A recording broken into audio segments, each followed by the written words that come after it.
Hello mga kapinat! Kumustahin natin ang ating tanim na peanut. Ito yung peanut na nilagyan ko ng abono. Kaya look, diba ang daming seed buds? Amazing! No, alam nyo ba? Nilagyan ko to ng abono nung naglagay ako ng abono sa mais. Okay, that is the sweet corn. You know, for the experiment. Kaya alam nyo ba, patago itong ginawa ko, char. Patago talaga.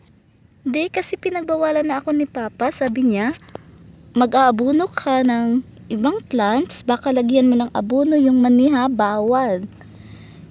And you know, alam nyo naman ako, for the experiment, ang daming seed buds.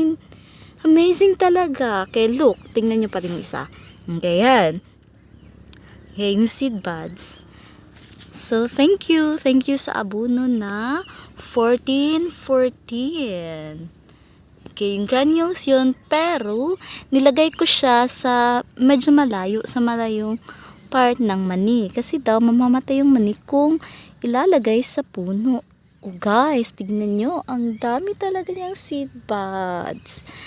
Grabe, amazing. Oh, they're here pa. Oh, here. Oh, ayan, another one. Ayan, ang ganda. Ang ganda talaga. As in. Then, compared sa iba na hindi ko nalagyan ng abono, hindi siya ganun kadami. Pero ito, ay amazing talaga. Yun. Tapos, ang ganda pa. Ang ganda ng dahon. O, ayan no. Nilagyan ko to dito ng abono kasi nga, isa din sa reason, yung kunti lang yung ano ba yan, nabuhay na seeds. Kasi daw, nahaluan ng lumang seeds, yung sobrang more than 1 year na seeds. Nahalo kasi siya. Kaya kunti lang yung ano dito. Ang ganda! Amazing talaga. Amazed na amazed ako here. There, ito dito, nilagyan din ito ng abono. Basta para mga ano to 6 rows yung nilagyan ko ng abono dito. Yan, daming seed buds. Tapos, look, ang hahaba talaga niya. Ang haba ng ano, ng tangkay. Tangkay ba? I'm not sure. Bisaya ako. Nagtagalog lang. Yan, but look. Ang hahaba talaga niya, oh. Ang lalaki.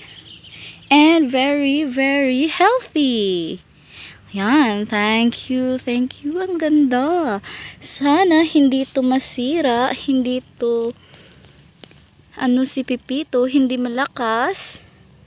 Para maganda itong, mananatiling maganda itong tanim nating mani. Yan, with, yan dyan, with may abono. There, wala. Kasi, ang ganda talaga, amazing. Look, the sweet corn, oh, may bulaklak na. Pacham lang yan, tinanim ko yan ng pacham. Pacham lang. Ang ganda talaga, amazing. Yung seed buds. Ang daming seed buds. Ang dami talaga. And may bulaklak pa. Ang dami buyag-buyag. Ang ganda talaga niya.